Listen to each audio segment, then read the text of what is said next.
செயலை விதையுங்கள், பழக்கம் உருவாகும். குணத்தை விதையுங்கள், உங்கள் எதிர்காலம் உருவாகும்.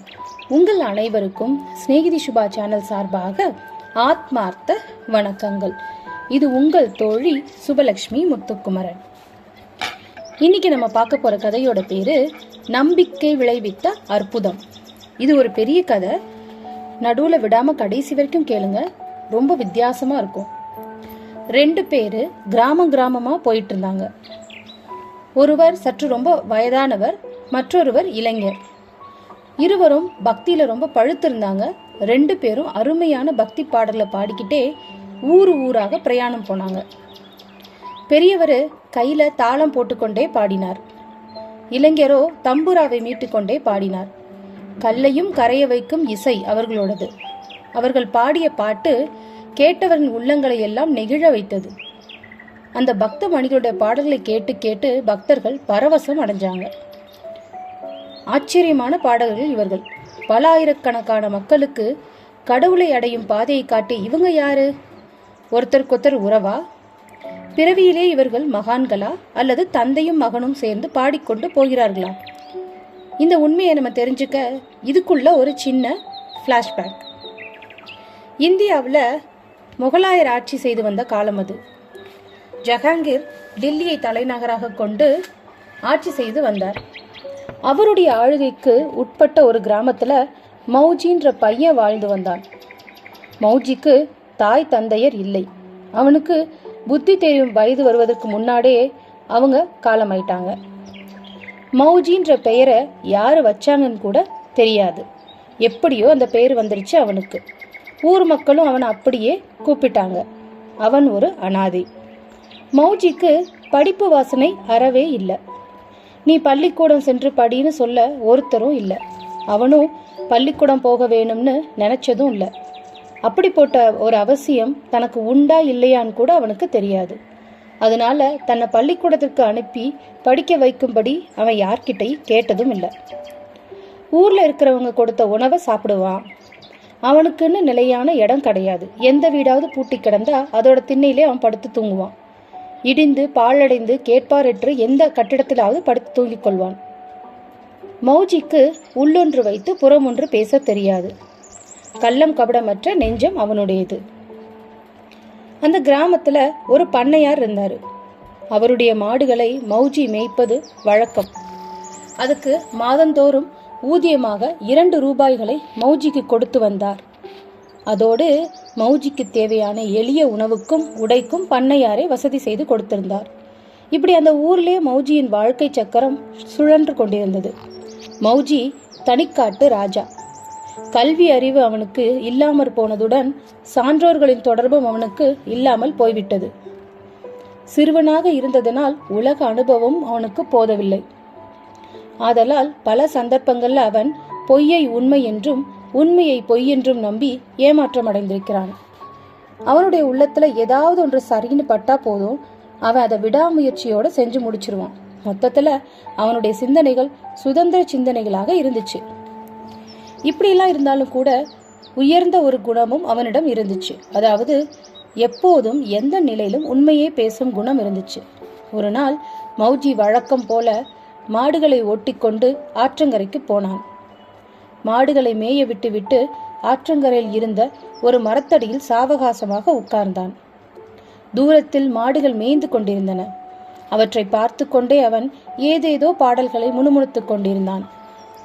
நேரம் நழுவிக் கொண்டிருந்தது. அப்போது அந்த வழியாக யாரோ ஒருத்தர் வந்தார். அவரை பார்த்தவுடனே தனக்கு அறிமுகமில்லாத யாரோ வெளியூர் பிராமணர் என்பது மௌஜிக்கு புரிஞ்சிச்சு. அவரோட நெத்தியில பளிச்சுன்னு பெரிய நாமம் போட்டிருந்தார். அவருடைய தோளில் சிறிய ஒரு துணிப்பை தொங்கியது. வெயிலில் நடந்து வந்ததன் களைப்பு காரணமாக அவரும் மௌஜி உட்கார்ந்திருந்த அதே மரத்தடியில் கொஞ்சம் தூரமா உட்கார்ந்தார். கொஞ்ச நேரம் ஓய்வுக்கு பிறகு ஆற்றில் இறங்கி நீராடினார். பிறகு தமது பையிலிருந்து வேறு ஆடையை எடுத்து உடுத்தி கொண்டார். கரையில உட்கார்ந்து கண்களை மூடினார். வலக்கையால் மூக்கை பிடித்து கொண்டு ஆடாமல் அசையாமல் கொஞ்ச நேரம் உட்கார்ந்தபடியே இருந்தார். பிறகு பையிலிருந்து எதையோ எடுத்து சாப்பிட்டு பசியை தீர்த்து கொண்டார். அவ்வளவுதான், எல்லாம் முடிந்தது. மீண்டும் புறப்படுவதற்கு தயாரானார். அதுவரையிலும் மௌஜி மரத்தடியில் உட்கார்ந்து அவருடைய செய்கைகளை வேடிக்கை பார்த்து கொண்டிருந்தான். அவர் அங்கிருந்து கிளம்பி போகப் போகிறார் என்பது தெரிந்தது. உடனே மௌஜி வேகமாக அவரை நோக்கி சென்றான். சுவாமி, அடியேனின் வணக்கத்தை ஏற்றுக்கொள்ள வேண்டும் அப்படின்னு சொன்னான். அதற்கு பதிலா வெளியூர்காரராகிய பிராமணர் உனக்கு கடவுளின் திருவருள் கிடைக்கட்டும் அப்படின்னு வாழ்த்து கூறினார். இப்ப மௌஜி சொல்றான், சுவாமி, தாங்கள் யார்? நாங்கள் எந்த ஊரிலிருந்து வருகிறீர்கள்? இப்போது எங்கே போய்கொண்டிருக்கிறீர்கள்? அதுக்கு பிராமணர் சொல்றாரு, நான் ஒரு பண்டிதன், கேசவபுரத்திலிருந்து வந்து கொண்டிருக்கிறேன். தௌலதாபுரத்திற்கு போகிறேன். அங்கே என் சீடர்கள் இருக்கிறார்கள். ரொம்பவும் சரி சாமி, எனக்கு ஒரு சின்ன சந்தேகம். தாங்கள் அனுமதித்தால் தங்களுக்கு அதை தெரிவிக்க விரும்புகிறேன் அப்படின்னு மௌஜி சொல்றான். பிராமணரோ, என்னப்பா சந்தேகம்? தாராளமாக நீ உன் சந்தேகத்தை கேளு அப்படின்னாரு. தாங்கள் இவ்வளவு நேரமாக கண்களை மூடி மூக்கை பிடித்துக்கொண்டு என்ன செஞ்சிட்டு இருந்தீங்க அப்படின்னு மௌஜி கேட்டான். பிராமணர், இதுதானா உன் சந்தேகம்? நான் அப்போது பகவானை தரிசித்துக் கொண்டிருந்தேன். ஓ, அப்படியா? மிகவும் நல்லது. அதை தெரிந்து கொள்வதற்காக தான் கேட்டேன். தாங்கள் பிரயாணத்தை சற்று நேரம் தடைப்படுத்தியதற்காக மன்னிக்கவும். நீங்கள் போய் வரலாம்னு மௌஜி சொல்லிட்டான். மௌஜி அந்த வெளியூர்காரருக்கு வணக்கம் தெரிவித்து அவரை வழி அனுப்பினான். சில வினாடிகள் மௌஜி கற்சிலையைப் போல மௌனமாக மரத்தடியிலே உட்கார்ந்திருந்தான். இவ்வளவு நேரமா கண்களை மூடிய நிலையில் மூக்கை பிடித்துக் கொண்டு இந்த பிராமணர் பகவானை தரிசித்திருக்கிறார் அப்படிங்கிற எண்ணம் தான் அவனோட உள்ளத்துல எப்பவுமே சுத்திக்கிட்டே இருக்கு. சுயமாக சிந்திக்கும் அறிவு மௌஜிக்கு கிடையாது. ஆகவே அந்த பிராமணர் சொன்னதை அப்படியே முழுக்க முழுக்க உண்மை என்றே அவன் நம்பிவிட்டான். மௌஜி தனக்கு சொந்தமாக இருந்த ஒரே ஆடையை அவிழ்த்து கரையிலே வைத்தான்.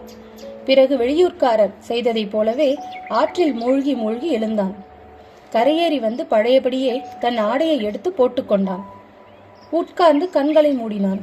மூக்கை அழுத்தி பிடித்தான். கண்களை மூடியவுடனே பகவானின் தரிசனம் தனக்கு கிடைக்கும் என்று மௌஜி உறுதியாக நம்பினான். ஆனால் கண்களை மூடியவுடன் இருட்டாகத்தான் இருந்ததை தவிர பகவானின் தரிசனமும் அவனுக்கு கிடைக்கவில்லை. பகவதியின் தரிசனமும் கிடைக்கவில்லை. அந்த பிராமணருக்கு கிடைத்த பகவானின் தரிசனம் தனக்கு ஏன் கிடைக்கவில்லை என்று அவனுக்கு ஆத்திரமாக வந்தது. ஒருவேளை கண்களை சரியாக அழுத்தி மூடவில்லையோ அப்படின்னு அவனுக்கு ஒரு சந்தேகம் வந்துச்சு. அதனால கண்களை மேலும் அவன் இறுக்கி மூடிக்கொண்டான். ஆனாலும் பகவான் அவனுக்கு புலப்படவே இல்லை. அவனுக்கு ஆத்திரமாக வந்தது. கொஞ்ச வினாடி போச்சு. மூக்கை சரியாக மூடாததால் தான் பகவானை நம்மால் பார்க்க முடியவில்லையோ என்று மௌஜி நினைத்தான். ஆகவே அந்த நினைப்பு வந்தவுடனே மூக்கை தன்னால் முடிஞ்சவரை அழுத்தி மூடினான். மூச்சு காற்றுதான் தடைபட்டதை தவிர பகவான் வரவில்லை. ஆனால் மௌஜி தன் முயற்சியை கைவிடுபவனாக இல்லை. உயிரே போனாலும் பகவானை எப்படியும் நான் பார்த்தே ஆகணும் அப்படின்னு அவரை பார்க்காத வரையில மூக்க நான் இருக்க பிடிப்பதை நிறுத்த மாட்டேன்னு தனக்குள்ளே சொல்லிக் கொண்டான். ஏதாவது ஒரு முடிவை எடுத்தால் கடைசி வரை இருந்து அதை நிறைவேற்றி பார்ப்பது மௌஜியோட இயல்பு. அவனுடைய பிடிவாதம் அவனுடைய உயிருக்கே உலை வைக்கும் கட்டத்தை நெருங்கியது. மௌஜியின் நிலைமை மிக மிக மோசமாகிவிட்டது. அங்கிங்கெனாதபடி எங்கும் பரம்பொருள் நீக்கமர நிறைந்திருக்கிறார். எப்போது எந்த இடத்தில் எது நடந்தாலும் உடனுக்குடன் பகவானுக்கு தெரிந்துவிடும். எல்லா உயிர்களுக்குள்ளும் ஏற்படும் துன்பத்தை அப்போதைக்கப்போதே பகவான் உணர்ந்து கொள்கிறார். இந்த உண்மையை உயிராகிய கயிறு பகவான் ஆசனமாக கொண்டு எழுந்தறியுள்ள ஆதிசேஷனோடு இணைக்கப்பட்டிருப்பதாக சொல்வார்கள். மாடு மேய்க்கும் பையன் உயிருக்கு நேர்ந்த ஆபத்து பகவானின் ஆசனமாகிய ஆதிசேஷனையே அசைத்தது. அதன் விளைவாக உயிர் போகும் நிலையில் இருந்த மௌஜியின் முன்னால் பகவான் தோன்றி, குழந்தாய் மௌஜி, கண்களை திறந்து பார், இதோ நீ தரிசிக்க விரும்பிய பகவான் வந்து விட்டேன் பார் என்று அன்பு ததும்ப கூறினார். அவருடைய குரலை கேட்டதும் மௌஜி கண்ணை திறந்து பார்த்தான். மூக்கை இறுக்கியிருந்த பிடியை தளர்த்தினான். கொஞ்சம் காற்றை உட்கொண்டு தன்னை ஆசுவாசப்படுத்திக் கொண்டான். பிறகு மௌஜியும் பகவானும் தன்னுடைய பேச்சுவார்த்தையை தொடர்ந்தார்கள். யார் நீ? ஏன் இங்கு வந்தாய் அப்படின்னு மௌஜி கேட்கிறான். நான் தான் நீ தரிசிக்க விரும்பிய பகவான். உனக்கு காட்சி தருவதற்காகவே இங்கே வந்திருக்கேன். அடி சக்க, பேஷ் பேஷ், நீங்கள் தான் பகவான் என்பதற்கு என்ன சாட்சி இருக்கு? ஏதாவது அத்தாட்சி வச்சிருக்கீங்களா அப்படின்னு மௌஜி கேட்கிறான். உனக்கு இந்த விதத்தில் அத்தாட்சி வேண்டுமா? கேள், அப்படியே அதே விதத்தில் நீ விரும்பியபடி அத்தாட்சி தருகிறேன் அப்படின்னு பகவான் சொல்றாரு. வீணாக கதையிலிருந்து நீங்கள் என்னை ஏமாற்ற முடியாது. உங்களை சற்று முன்பு பார்த்ததாக அந்த பிராமணர் சொன்னாரு. அவர் சிறிது தூரம் தான் போயிருப்பாரு. ஓட்டமா ஓடி போய் அவரை நான் கையோடு அழைத்து வரேன். அவர் வந்து நான் கண்ட பகவான் நீங்கள் தான் சொல்லணும், அப்போதுதான் நான் நம்புவேன், தெரியுதா அப்படின்னு மௌஜி சொல்றான். பகவான் சொல்றாரு, உன் கருத்துக்கு நான் ஒப்புக்கிறேன் அப்படின்னு. உங்களை முன்பின் எனக்கு தெரியாது. நான் பிராமணரை இங்கே அழைத்து வர்றேன். நீங்க இங்கிருந்து தப்பி ஓடிட்டா என்ன பண்றது? நீங்களோ புதிய ஆளு. உங்களை நம்பி நான் தனியாக விட்டு போக மாட்டேன். நான் அந்த பிராமணரை இங்கே அழைத்து வர்ற வரைக்கும் உங்களை ஆற்றங்கரையில இந்த மரத்துல கட்டி போட்டு போறேன். நீங்க என்ன சொல்றீங்க அப்படின்னு மௌஜி கேட்கிறான். அதற்கு பகவான் அதோடு மட்டுமில்லாமல் அவராகவே போய் மரத்தின் அருகில் நின்று கொண்டுகிறார். மௌஜி அங்கே மேய்ந்து கொண்டிருந்த சில மாடுகளின் கழுத்திலிருந்து கயிறுகளை அவிழ்த்தான். அவற்றை ஒவ்வொன்றாக முடி போட்டு பலமான ஒரு பெரிய கயிறாக கட்டினான். அந்த கயிற்றை கொண்டு பகவானை அப்படியும் இப்படியும் நகர ஒட்டாமல் மரத்தோடு வைத்து நன்றாக இறுக்கி கட்டினான். அவர் கயிற்றை அவிழ்த்து கொண்டு தான் வருவதற்குள் ஓடிவிட மாட்டார் என்பதை பலமாக கட்டியிருக்கிறோமா என்பதையும் ஒரு முறைக்கு பல முறை சோதித்து பார்த்து நிச்சயம் செஞ்சுட்டான். பிறகு அவன் பிராமணரை அழைத்து வருவதற்காக மேல் மூச்சு கீழ் மூச்சு வாங்க ஓட்டமாக ஓடினான். சுமார் 1/2 மைல் தூரம் இருக்கும். ஓடின பிறகு பிராமணர் போயிட்டு இருக்கத பாக்குறான். உடனே மௌஜி அவரை கூவி கூவி கூப்பிடுறான். சுவாமி கொஞ்சம் நில்லுங்கள், சுவாமி கொஞ்சம் நில்லுங்கள். நீங்க போன பிறகு பகவான் அங்கே வந்தார். அவரை நான் மரத்தோடு சேர்த்து கட்டி போட்டுட்டு வந்துட்டேன். தாங்கள் தயவு செஞ்சு மரத்தடிக்கு வந்து அவர் தான் பகவான்னு எனக்கு நீங்க சொல்லணும். மௌஜியை கண்டதும் மாட்டுக்கார பையன் தன்னை ஏதோ இப்படி துரத்திட்டு வர்றானேன்னு சொல்லிட்டு பிராமணருக்கு ஒன்றும் புரியல. ஒருவேளை தன்னிடம் உள்ள துணிப்பையை பறித்துக்கிறது தான் இப்படி வரான்னு சொல்லிட்டு அவர் சந்தேகப்பட்டார். இந்த சந்தேகம் அவருக்கு வந்ததோ இல்லையோ, அடிச்சோம் பிடிச்சோன்னு சொல்லிட்டு ரொம்ப வேக வேகமா ஓட ஆரம்பிச்சார். மௌஜி விடுகிறானா? இல்லையே. சளைக்காமல் தன் வேகத்தை அதிகப்படுத்தி அவருடைய கைகளை வளைத்து பிடித்து விட்டார். பிராமணர் தப்பி ஓடுவதற்கு தம்மாலான எவ்வளவோ முயற்சி செய்தார். மௌஜியின் பிடி உடும்பு பிடியாக இருந்தது. கொஞ்சம் ஆற்றங்கரை வரையிலும் வந்து போய்விடுங்கள் சுவாமி அப்படின்னு சொல்லிக்கிட்டே பகவான் கட்டப்பட்டிருந்த இடத்துக்கு பிராமணரை தள்ளிக்கிட்டு தான் வந்தான். மௌஜி சொன்னா, சுவாமி மரத்தில் பகவானை கட்டி இருப்பதை நன்றாக பாருங்கள். நீங்கள் கண்களை மூடிய போது தரிசித்த பகவான் இவர்தானான்னு எனக்கு சரியா பார்த்து சொல்லுங்க அப்படின்னு கேட்கிறான். பிராமணின் கண்ணுக்கு பகவான் கட்டி இருப்பது தெரியல. மரத்துல கயிறு கட்டப்பட்டிருப்பது மட்டும்தான் அவருக்கு தெரியுது. மௌஜியோ சரியாக பார்த்து சொல்லுங்கள், இவர்தானா பகவான் என்று திரும்ப திரும்ப கேட்டுக்கொண்டிருந்தான். பிராமணர் இங்கிட்டும் இங்கிட்டும் பார்த்தாரு, கண்களை கசக்குனாரு.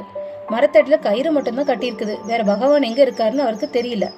அதனால அவர் என்ன சொன்னாருன்னா மௌஜிட்ட, எங்கே இருக்கிறார் பகவான் அப்படின்னு கேட்டாரு. உடனே மௌஜி, என்ன சுவாமி நீங்கள் பகலிலே உங்களுக்கு பசுமாடு தெரியாவிட்டால் அமாவாசை அர்த்தராத்தில் எருமை மாடு எப்படி தெரியும்? இதோ இங்கே மரத்தடியில பகவானை பலமா கட்டி வைத்திருப்பதை பாருங்க, இவர்தான் பகவான் என்று சொல்லிட்டு உங்க வழியை பார்த்து கொண்டு போங்கள் அப்படின்னு அவன் சொன்னான். பிராமணின் உள்ளத்தில் தம்முடைய துணிப்பை எங்கே பறிப்போய் விடுமோ அப்படின்ற எண்ணம் தான் போய்கிட்டே இருந்துச்சு. அதனால அவரு மௌஜி கிட்ட எப்படியாவது தப்பிச்சா போதும்னு நினைச்சு, ஆமா ஆமா நான் தான் முதல் ஏதோ ஞாபகமா சரியா பார்க்காமல் போனேன். சாட்சாத் நான் சொன்ன பகவான் இவரேதான், இவரைத்தான் நீ கயிற்றை கொண்டு மரத்தடில கட்டி வைத்திருக்கிறாய் அப்படின்னு பகவான் இருப்பதை பார்க்காமலே சொல்லிட்டார் அந்த பிராமணர். மௌஜிக்கு பிராமணர் பொய் சொல்றாருன்னு தெரியல. அதனால அவர் சொன்னதை கேட்டதும் அவன் மனம் ரொம்ப திருப்தி அடைஞ்சது.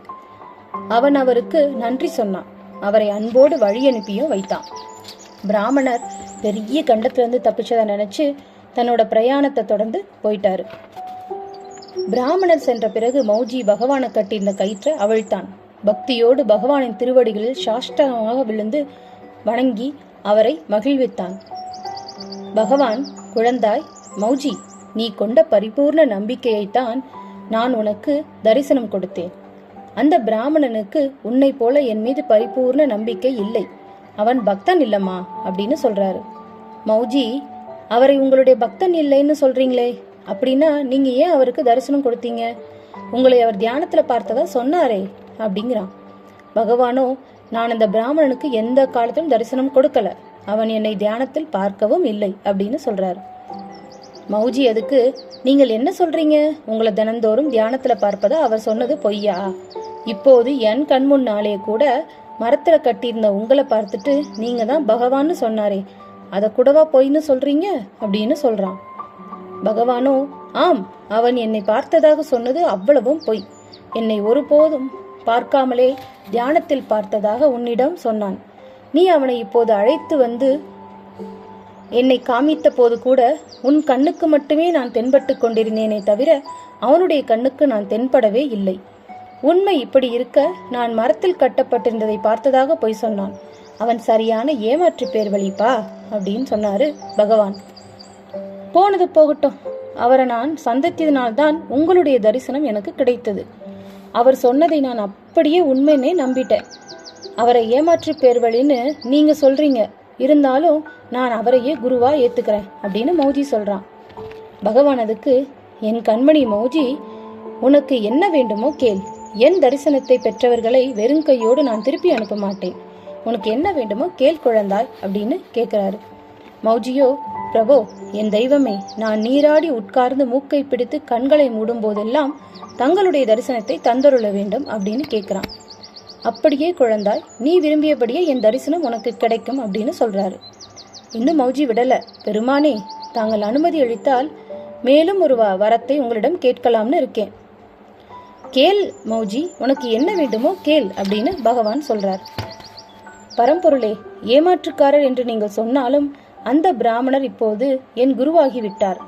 அந்த பெரியவர் எப்போதெல்லாம் நீராடி உட்கார்ந்து மூக்கை பிடித்துக் கொள்கிறாரோ அப்போதெல்லாம் அவருக்கும் நீங்கள் தங்கள் தரிசனத்தை தந்தருள வேண்டும். இதுவே என் பிரார்த்தனை அப்படிங்கிறான் மௌஜி. பகவான் அதுக்கு, குழந்தாய், நீ உயர்ந்த உள்ளம் கொண்டவன். உலகில் சாதாரணமாக குருதான் சம்சார கடலிலிருந்து சீடனை கரையேற்றுவது வழக்கம்.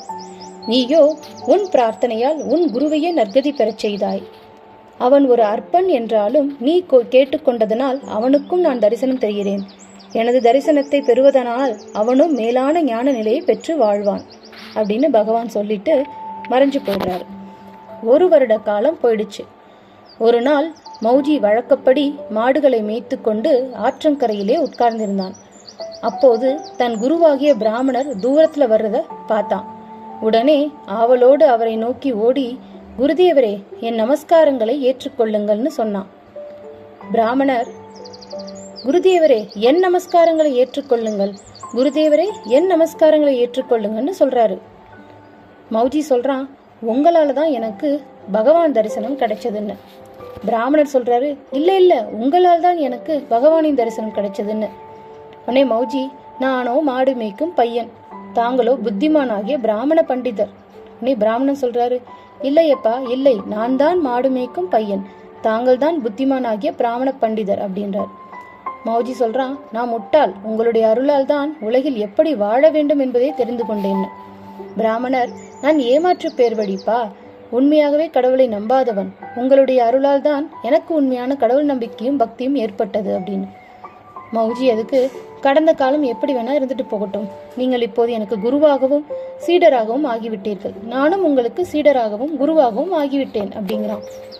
உடனே பிராமணர், நீங்கள் ஒன்று செய்யுங்கள், இப்போது முதல் உங்களுடைய இந்த மாடு மேய்க்கும் தொழிலை விட்டு விடுங்கள். நானும் இந்த போலி பிராமணர் பண்டிதர் உத்தியோகத்திற்கு முழுக்கு போட்டு விடுகிறேன். பிறகு ஊர் ஊராக சென்று பகவானின் புகழை பாடுவோம். அதன் மூலம் நாமும் உண்மை பக்தியில் திளைப்போம். உலக மக்களையும் உண்மை பக்தியில் திளைக்க வைப்போம் இப்படின்னு சொன்னாரு பிராமணர். பிராமணரும் மௌஜியும் அப்போது முதல் துறவற வாழ்க்கையை ஏற்றுக்கொண்டார்கள். பிராமணர் தமக்கு இடையரின் தாசன்ற புதிய பேரை வச்சுக்கிட்டாரு. மௌஜிக்கு அவர் பண்டிதரின் தாசர் அப்படிங்கிற பேரை வச்சாரு. இப்போ 2 பேரும் பக்திமான்களாக ஊர் ஊரா போறாங்க. இடையரின் தாசர் கைகளால் தாளம் போட்டுக்கொண்டே பக்தி பாடல்களை பாடினார். அவரோடு சேர்ந்து பண்டிதரின் தாசரும் தம்புராவை மீட்டுக்கொண்டே பாடினார். இந்த 2 மகான்களைத்தான் கதையில ஆரம்பத்துல நாம பார்த்தோம். இப்ப புரியும் வாசகர்களுக்கு, அதாவது கேட்டுட்டு இருக்க உங்களுக்கு இதை விளக்க வேண்டிய அவசியமும் இல்லை.